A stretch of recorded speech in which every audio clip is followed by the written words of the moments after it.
पिछले वीडियो में मैंने कहा था कि इस वीडियो में पूरे फाइनल अकाउंट के संबंध में आपको बताएंगे।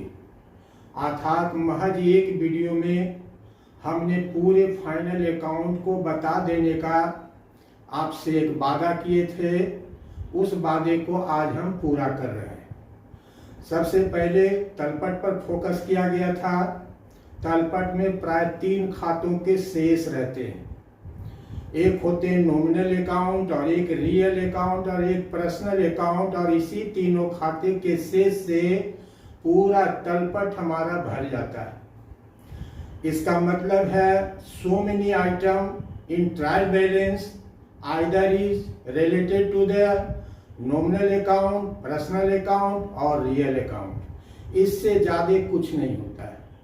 हम फाइनल अकाउंट के रूप में बनाते हैं एक trading and PL account, that is a compound account. यह एक प्रकार से कंपाउंड होता है जो प्राय पहले ट्रेडिंग की क्रिया करते हैं, और ट्रेडिंग की क्रिया जैसे समाप्त होती है उसके बैलेंस को ट्रांसफर कर देते हैं आगे की ओर। अर्थात इसको हम ग्रोस प्रॉफिट के रूप में कहते हैं। और जब हम पीएल अकाउंट के काम को पूरा करते हैं तो इसमें फाइंड आउट बैलेंस को हम नेट प्रॉफिट कहते हैं, जो ट्रांसफर टू कैपिटल अकाउंट में कर दिया जाता है। समझने की बात है कि यह trading and PL account pure as a nominal account, यह नॉमिनल अकाउंट है। दैट मीन्स तलपट में जितने भी नॉमिनल आइटम है वो सब item either in trading account या पीएल अकाउंट में ही लिखे जाएंगे, क्योंकि नॉमिनल अकाउंट में 2 ही बातें होती है, debit all expenses and losses, credit all gains and profit. अर्थात नॉमिनल अकाउंट का अगर कोई एक्सपेंसेस और लॉसेस है तो डेबिट की ओर लिखा जाएगा, और गेन्स और इनकम है तो वो क्रेडिट की ओर लिखा जाएगा। बच्चों, फाइनल अकाउंट को ब्लैक बोर्ड या व्हाइट बोर्ड पर बताना संभव नहीं है, इसलिए हम एक नए रास्ते के द्वारा आपको फाइनल अकाउंट समझाएंगे। अर्थात हमने क्या कहा था कि बिना किसी हिसाब को बनाए हुए हम आपको इतना ज्ञान देंगे कि आप स्वयं ही घर में बैठकर फाइनल अकाउंट के कठिन से कठिन एडजस्टमेंट को भी आप आसानी पूर्वक कर सकिएगा। हमने यहाँ एक थोड़ा सा खाका तैयार कर दिया है, केवल इसलिए कि इसको हम प्रारंभ जहां से करते हैं कुछ प्राथमिकताएं होती है।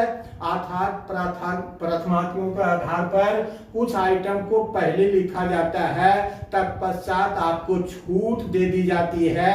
आप एज ए स्टूडेंट चाहे जैसे लिखिए, लेकिन हर एक चीज को लिखने की एक प्राथमिकता होती है। प्राथमिकता मतलब प्रायोरिटी के आधार पर भी आइटम लिखे जाते हैं, लेकिन एज ए स्टूडेंट्स के रूप में यह प्रायोरिटी से आपको मुक्त कर दिया जाता है। लेकिन फिर भी कुछ प्रायोरिटी को ध्यान में रखना है। जैसे सबसे पहले ट्रेडिंग में लिखते हैं opening stock, purchase, less return. इसके बाद एक बेजेज लिख देते हैं खास रूप में। इसके बाद आपको जो भी समझ में आवे इसके डेबिट में लिखते जाइए। होना चाहिए debit all expenses and losses. इसके क्रेडिट में सेल्स लेस रिटर्न लिखते हैं, और क्लोजिंग स्टॉक या प्राथमिकता के आधार पर कुछ आइटम लिख देते हैं। इसके बाद आप स्वतंत्र हैं, जैसे चाहे इसके डेबिट को सजा सकते हैं, जैसे चाहे इसके क्रेडिट को सजा सकते हैं। पीएल अकाउंट का प्रारंभ हम प्रथम रूप में सैलरी से करते हैं, क्योंकि सैलरी प्राथमिकता के आधार पर किसी भी व्यापार के अंतर्गत प्रमुख रूप से सैलरी का खर्च होता है। इसीलिए सैलरी एज ए प्रायोरिटी के रूप में सबसे प्रथम में लिखा जाता है। इसके बाद आप जितना चाहें जैसे चाहें लिख सकते हैं, वरना इसको भी लिखने की प्राथमिकता होती है। और प्राथमिकता होती है first of all office expenses, second administrative expenses, third selling expenses, fourth distribution expenses and fifth other type of expenses. इस प्रकार से प्राथमिकताओं के आधार पर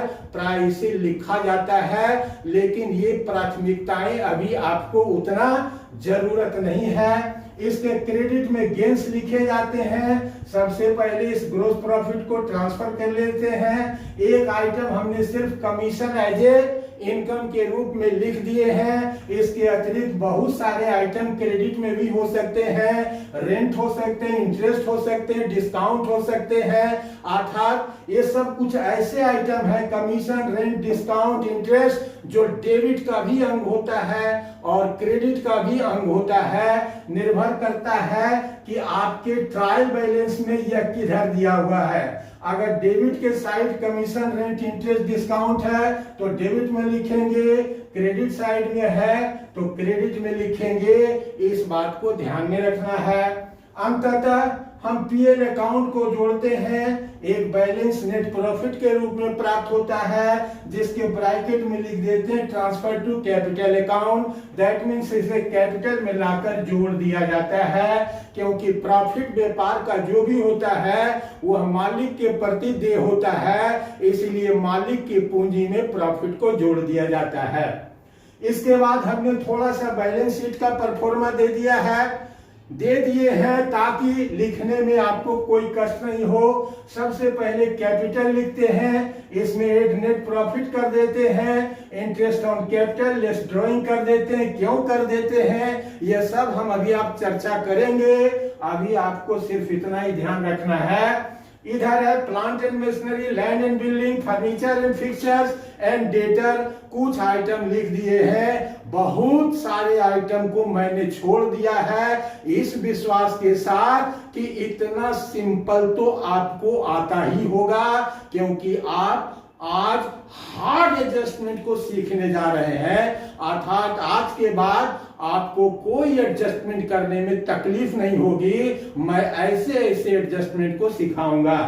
तो ये एक परफॉर्मा है। इस परफॉर्मा को अब मुझे रखने की आवश्यकता नहीं है, केवल समझा दिए कि ट्रेडिंग अकाउंट के और सारे आइटम जो है लिखे जाएंगे, पीएल अकाउंट के और सारे आइटम लिखे जाएंगे, चाहे वो डेबिट के हो या क्रेडिट के हो। ट्रेडिंग में क्रेडिट शायद 2 ही एंट्री आते हैं, लेकिन हमने एक्स्ट्रा भी दे दिया है। कभी कोई बंधन में नहीं रहना चाहिए। हम बार बार sales less return and closing stock लिखते हैं, तीसरी बातों पर ध्यान नहीं देते हैं, जबकि क्रेडिट में भी एक तीसरा भी आ सकता है, एक चौथा भी आ सकता है। ये समझने की चीज है। इसके बाद हमने बैलेंस शीट का कुछ परफॉर्मा लिख दिया और ऊपर में लिख दिए कि trading and PL account as a nominal account and balance sheet real account and personal account. Means balance sheet में कोई नॉमिनल आइटम नहीं आता है except that profit is credited to capital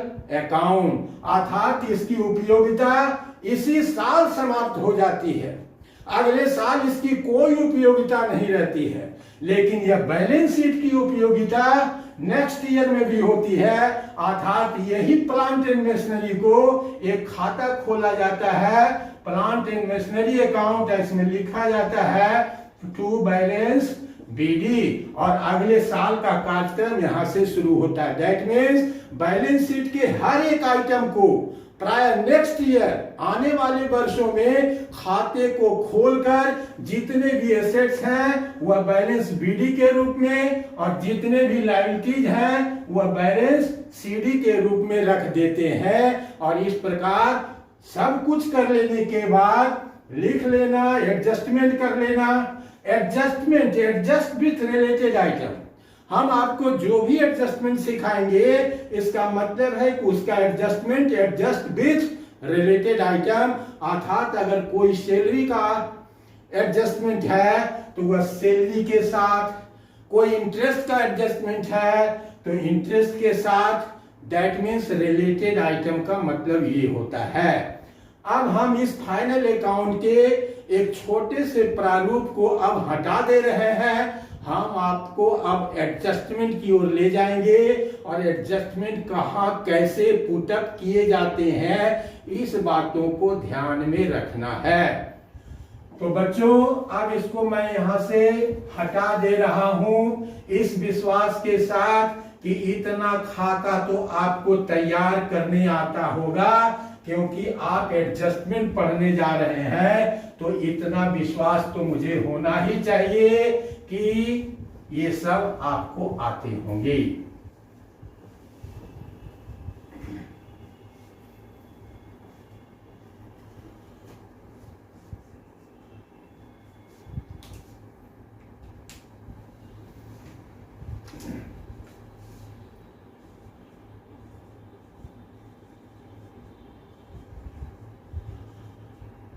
adjustment number 1, सबसे पहले तो क्लोजिंग स्टॉक ही रहता है दिया हुआ, इसके बारे में कुछ बताने की जरूरत नहीं है।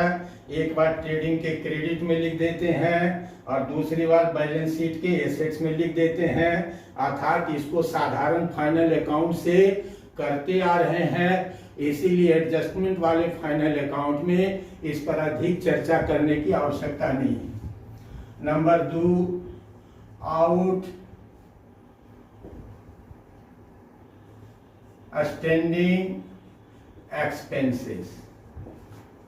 आउटस्टैंडिंग एक्सपेंसेस, एक्सपेंसेस का मतलब so many kind of expenses होते हैं, कोई एक एक्सपेंसेस नहीं होता, इसीलिए हम सामूहिक रूप से इसे एक्सपेंसेस कहते हैं और इकाई के रूप में हम इसी को कह सकते हैं आउटस्टैंडिंग सैलरी, अर्थात salary due but not paid, salary due but not paid, अर्थात अभी तक वेतन का भुगतान नहीं किया गया तो उसे उस शब्द में भी लिख सकते हैं और आउटस्टैंडिंग सैलरी शब्द में भी लिख सकते हैं, इसमें कहीं कोई दिक्कत नहीं है। इसको हमेशा ध्यान रखिएगा। Add in DR side of PL account and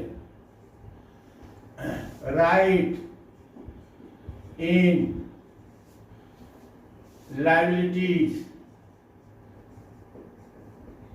side, that is one sentence, अर्थात ये वाक्य हमेशा याद रखिएगा, तब आपको कहीं भी जोड़ने और ले जाने में दिक्कत नहीं होगी। नॉमिनल अकाउंट के 4 एडजस्टमेंट होते हैं। नॉमिनल अकाउंट के मुख्यतः 4 ही एडजस्टमेंट होते हैं, जिसमें पहला बता रहे हैं आउटस्टैंडिंग एक्सपेंसेस, इसके बाद जितने भी एडजस्टमेंट होते हैं वह सब बैलेंस शीट के एडजस्टमेंट कहे जाते हैं। तो 4 एडजस्टमेंट नॉमिनल अकाउंट से, बाकी सारे एडजस्टमेंट बैलेंस शीट से। तो पहले एक एक करके हम देखते जाएं कि नॉमिनल अकाउंट के 4 एडजस्टमेंट कौन है। तो पहला एडजस्टमेंट आउटस्टैंडिंग एक्सपेंसेस, इसको क्या करेंगे, add in debit side of PL account, PL account के डेबिट में संबंधित आइटम के साथ जोड़कर आउटर कॉलम में लाते हैं, इनर कॉलम में जोड़कर उसे आउटर कॉलम में लाते हैं। और एडजस्टमेंट के सवाल को बनाने में यह बात भी ध्यान रखना चाहिए कि ट्रायल बैलेंस में सबसे पहले हम क्या करते हैं कि एडजस्टमेंट को पढ़ते हैं। एडजस्टमेंट को पढ़ने के बाद अगर सैलरी में कोई समायोजन है तो इसमें एक बिंदी या तो आगे की ओर या पीछे की ओर लगा देते हैं ताकि कोई भी एडजस्टमेंट छूटे नहीं। तो तलपट के जिस आइटम में बिंदी लग जाता है इसका मतलब इसके साथ कुछ विशेष है, और जिसमें बिंदी नहीं लगता है इसका मतलब वह बिल्कुल सिंपल है, जैसे पहले करते थे, तलपट से लाते थे और फाइनल अकाउंट में उतार देते थे, आज भी वही काम करेंगे। यह बिंदु किसी प्रश्न में प्रायः 5-7 आइटम में लग सकते हैं, इससे ज्यादा में नहीं लगते। तो 5-7 को छोड़कर बाकी जितने आइटम होते हैं वह सिंपल होते हैं, जिसे ट्रायल बैलेंस से सिर्फ फाइनल अकाउंट में लाकर लिखा जाता है। और जिसमें बिंदी लगा देते हैं इसका मतलब हुआ कि वो समायोजित करके आउटर कॉलम में ले जाना है। तो ये बार बार सेंटेंस को ध्यान में रखिए। Add in debit side of PL account and write in liability, अर्थात हर नॉमिनल अकाउंट के एडजस्टमेंट का, हर नॉमिनल अकाउंट के एडजस्टमेंट का एक फ्यूचर इफेक्ट होता है और वही फ्यूचर इफेक्ट बैलेंस शीट में जाता है।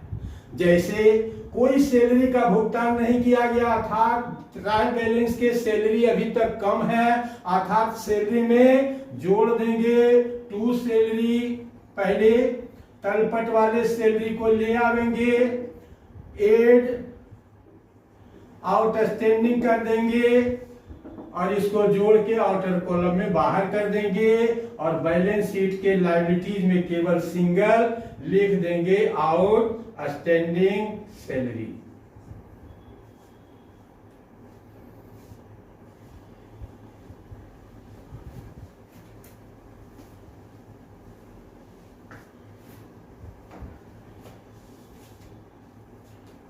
दूसरा,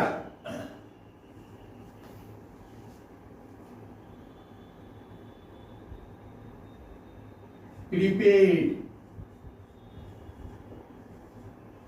एक्सपेंसेस। फिर यहां एक्सपेंसेस, सो मेनी एक्सपेंसेस होते हैं। अभी आउटस्टैंडिंग एक्सपेंसेस बताए थे, प्रीपेड एक्सपेंसेस का मतलब कोई खर्च जो हुआ नहीं उसका भुगतान कर दिया गया, that means payment paid in advance, that means हमने इसको अग्रिम रूप से भुगतान कर दिया, ये खर्च वास्तव में हुआ नहीं। तो जिस खर्च के साथ ये है, पीएल अकाउंट में जब लिखेंगे तो एक्सपेंसेस जिसका भी रिलेटेड आइटम है उसमें लेस प्रीपेड कर देंगे और बैलेंस शीट में हम एसेट्स की ओर लिख देंगे प्रीपेड एक्सपेंसेस। यही समायोजन है जिसको आपको करना है। प्रीपेड एक्सपेंसेस के संबंध में हम आपको सेंटेंस लिख देते हैं, less in DR side of PL account and write in assets, अर्थात पीएल के डेबिट में संबंधित आइटम में घटाइए और बैलेंस शीट के एसेट्स में लिखिए। ये समायोजन का इतना ही काम है। चलिए आइए तीसरा समायोजन समझते हैं।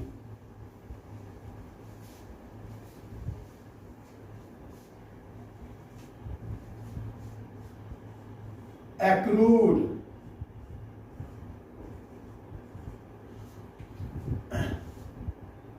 इनकम, इसे आउटस्टैंडिंग इनकम भी आप कह सकते हैं। एक्रूड इनकम या आउटस्टैंडिंग इनकम, दैट मीन्स कोई भी आय जो हम कमा चुके लेकिन वह अभी तक हमको प्राप्त नहीं हुआ, कोई भी आय जो हमने अर्जित कर चुके हैं लेकिन वह अभी तक हमें प्राप्त नहीं हुआ है, अर्थात इसको एडजस्टमेंट करना है। वैसे सूक्ष्म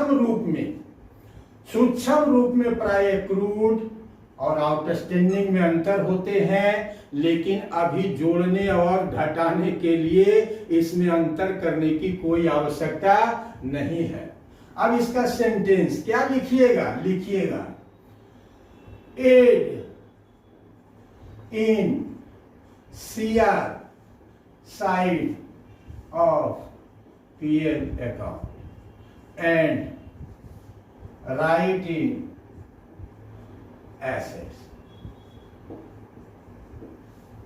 इतना बात को केवल ध्यान में रखिए। इनकम कहाँ लिखे जाते हैं तो सीआर साइड में लिखे जाते हैं, इसलिए add in CR side of PL account with related item हमेशा ध्यान रखना है। अगर रिलेटेड आइटम नहीं मिलता है तो उसको सिंगल रूप में खाली लिख देंगे बाय एक्रूड इनकम, और जब किसी का रिलेटेड आइटम मिल जाता है तो इसे इनर कॉलम में जोड़कर उसे आउटर कॉलम में ले जाते हैं। और ये सेंटेंस को आप हमेशा ध्यान में रखिए, add in CR side of PL account, write in assets, इस प्रकार से एक्रूड इनकम इसको बोलते हैं।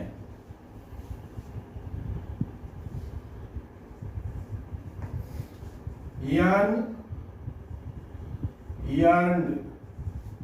इनकम, या इसको फिर हम कह सकते हैं प्रीपेड इनकम, अर्थात ऐसी आय जो हमने अभी तक कमाया नहीं और हमको पहले ही प्राप्त हो गया, उसको हम लोग प्रीपेड इनकम कहते हैं, या बिना कमाया हुआ आय। अनअर्न्ड इनकम का मतलब जिसको मैंने अभी तक कमाया नहीं फिर भी वो हमको प्राप्त हो गया।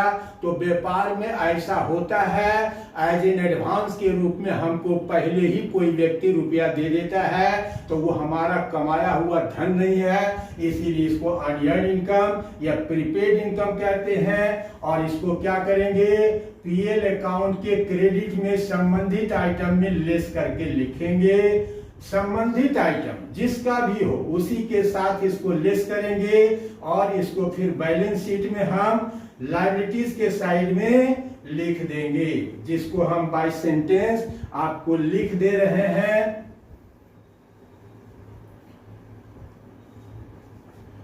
Less in CR side of PL account and write in liabilities। इस प्रकार से इस सेंटेंस को याद रखिए। ये नॉमिनल अकाउंट के 4 एडजस्टमेंट समाप्त हो गए, जिसका जोड़ने और घटाने का काम हम पीएल अकाउंट या ट्रेडिंग अकाउंट में करते हैं और सिंगल एज ए सिंगल के रूप में इसे बैलेंस शीट में लिखने का काम करते हैं। अब हम बैलेंस शीट के आइटम पर एडजस्टमेंट का फोकस करेंगे। Balance means adjustment a balance sheet item, तो उसके अंतर्गत सबसे पहला 5 नंबर इसको दे देते हैं, यह है डिप्रीसिएशन। डिप्रिसिएशन को ह्रास कहते हैं। ह्रास प्राय व्यापार के अंतर्गत किसी अस्थाई संपत्ति के प्रयोग करने से उसके मूल्य में होने वाले कमी को ह्रास कहा जाता है। अस्थाई संपत्ति प्राय व्यापार में इसलिए खरीदा जाता है ताकि उसका लंबे समय तक 10-5 वर्षों तक हम उपयोग कर सकें, अर्थात वो भी हर वर्ष अपना कुछ न कुछ मूल्य according to the life of the assets कम कर देता है। इसी को डिप्रिसिएशन कहते हैं। डिप्रिसिएशन एक जस्ट लाइक ए लॉस के रूप में माना जाता है, अर्थात इसको सबसे पहले जोड़ने और घटाने का काम बैलेंस शीट में करेंगे, अर्थात जिस संपत्ति का यह डिप्रिसिएशन है, सपोज दैट यह प्लांट का है तो लेस प्लांट में डिप्रिसिएशन लिख के उसको आउटर कॉलम में लिख देंगे। और ये सिंगल आइटम पीएल अकाउंट में लिखा जाता है टू डिप्रिसिएशन। इस प्रकार पीएल अकाउंट का भी काम खत्म हो गया और बैलेंस शीट में कैसे लिखेंगे ये भी काम खत्म हुआ। इसके बारे में भी हम आपको लिख देते हैं। Less in fixed assets and write in DR side of PL account. Less in fixed assets अर्थात प्लांट का है प्लांट में लेस कीजिए, फर्नीचर का है फर्नीचर में लेस कीजिए, बिल्डिंग का है बिल्डिंग में लेस कीजिए, जिसका भी है उसके साथ इसको लेस करके आउटर कॉलम में ले जाइए और पीएल अकाउंट के डेबिट साइड में केवल लिख दीजिए टू डिप्रिसिएशन। अगर एक से अधिक पर है तो डिप्रिसिएशन ऑन कर दीजिए और लिख दीजिए प्लांट पर, फर्नीचर पर, बिल्डिंग पर, और तीनों को इनर कॉलम में लिखकर उसे आउटर कॉलम में लिख डाल दीजिए। अर्थात एक से अधिक संपत्ति पर अगर हरास हो तो पीएल अकाउंट में इस प्रकार से to depreciation on plant, furniture and building इत्यादि करके इनर कॉलम से उसको आउटर कॉलम में ले जाते हैं और बैलेंस शीट में हर एक संपत्ति में अलग अलग घटाया जाता है। प्लांट में लेस डिप्रिसिएशन, फर्नीचर में less depreciation and other also.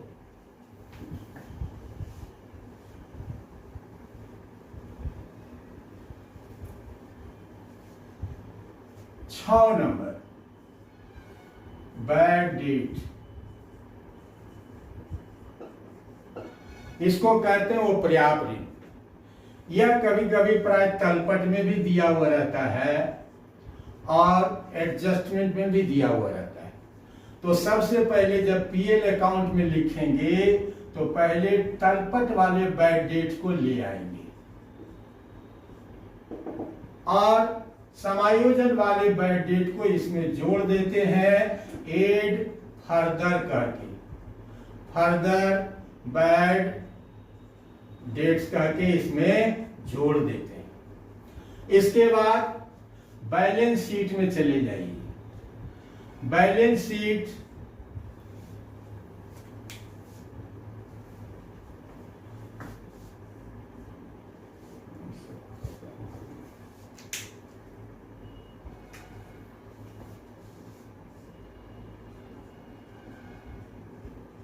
Debtor में जो भी है इसमें लेस बैड डेट्स कर दीजिए।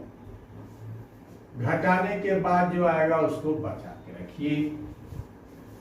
अभी इसको भी बचाइए और उसको भी बचाइए, क्योंकि डेटर ही एक ऐसा संपत्ति है जिस पर एक से अधिक समायोजन होते हैं और सारे समायोजन को हम यहाँ आपको समझा रहे हैं। अगर एडजस्टमेंट में बैड डेट हो तो तलपट के बैड डेट को लाइए और उसमें फर्दर बैड डेट करके इसको जोड़ दीजिए। जोड़ने के बाद अभी इसको इनर कॉलम में ही रखिए। अगर एक ही समायोजन है तब तो इसको आउटर कॉलम में ले जाइए और उसको भी आउटर कॉलम में ले जाइए।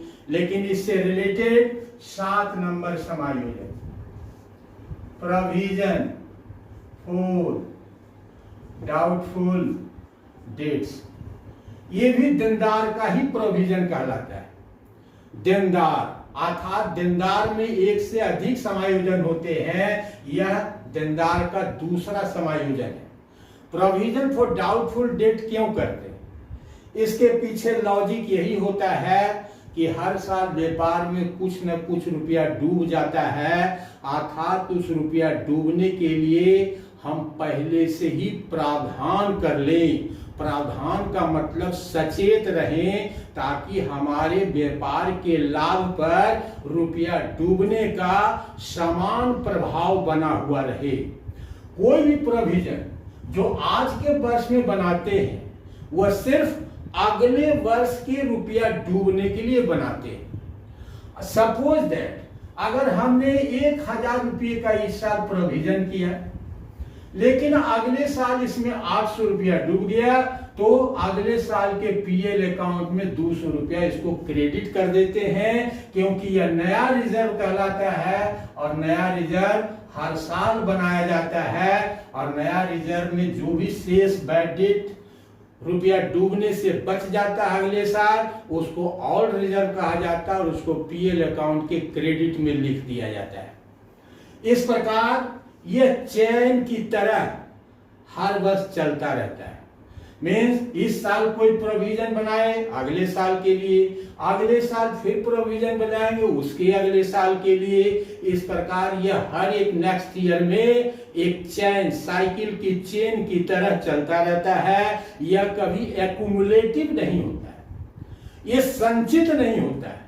बहुत सारे रिजर्व ऐसे होते हैं जो हर साल उसको संचित किए जाते हैं, मीन्स हर साल उसमें बढ़ाए जाते हैं तो उसको कहते हैं एक्यूमुलेटेड रिजर्व। और यह रिजर्व एक्यूमुलेटिंग नहीं होता है, अर्थात आज का न्यू रिजर्व कल और रिजर्व के रूप में परिवर्तित हो जाता है। और इस प्रकार फिर एक नया समायोजन आ गया, प्रोविजन फॉर डाउटफुल डेट्स, अर्थात फिर यहां पर जोड़िए add provision for doubtful debts. इसके आगे भी कुछ समायोजन होते हैं। अब इस समायोजन को जो भी बचे हुए हार्ड एडजस्टमेंट है, अब उसको हम हार्ड एडजस्टमेंट कहेंगे, अर्थात देनदार पर अभी 2 समायोजन बताए हैं, यहां भी प्रोविजन घटा देंगे और यहां भी फिर लेस कर देंगे प्रोविजन। और लेस करने के बाद अगर यही 2 समायोजन है तो इसको आउटर कॉलम में पहुंचा दीजिए और इसको भी आउटर कॉलम में पहुंचा दीजिए। नेक्स्ट एडजस्टमेंट फिर हम इस पर चर्चा करेंगे। अभी बहुत सारे एडजस्टमेंट है, नए नए एडजस्टमेंट अभी बाकी है। यह सब घिसी पिटी एडजस्टमेंट है जिसको हर विद्यार्थी पढ़ता है, हर टीचर पढ़ाते हैं, लेकिन कुछ हम नायाब एडजस्टमेंट आपको बताएंगे जो कहीं किताबों में भी उपलब्ध नहीं है, लेकिन फिर भी हम उसको आपको बताएंगे ताकि किसी भी प्रकार के एडजस्टमेंट को फाइनल अकाउंट में एडजस्ट करने में कोई दिक्कत नहीं रहे। तो आज के लिए बच्चों इतना ही। अगर वीडियो पसंद पड़ता है तो कंटिन्यू इसके पिछले वाले वीडियो को देखकर इस वीडियो में आइए और इस वीडियो को देखकर फिर अगले वीडियो में जाइए, तभी आपको बात समझ में आवेगी। अन्यथा केवल एकमात्र वीडियो देख लेने से आपकी सारी समस्याओं का हल नहीं होगा। और इसको ज्यादा से ज्यादा लाइक, शेयर और सब्सक्राइब जरूर करें। आज के लिए इतना ही, तो धन्यवाद।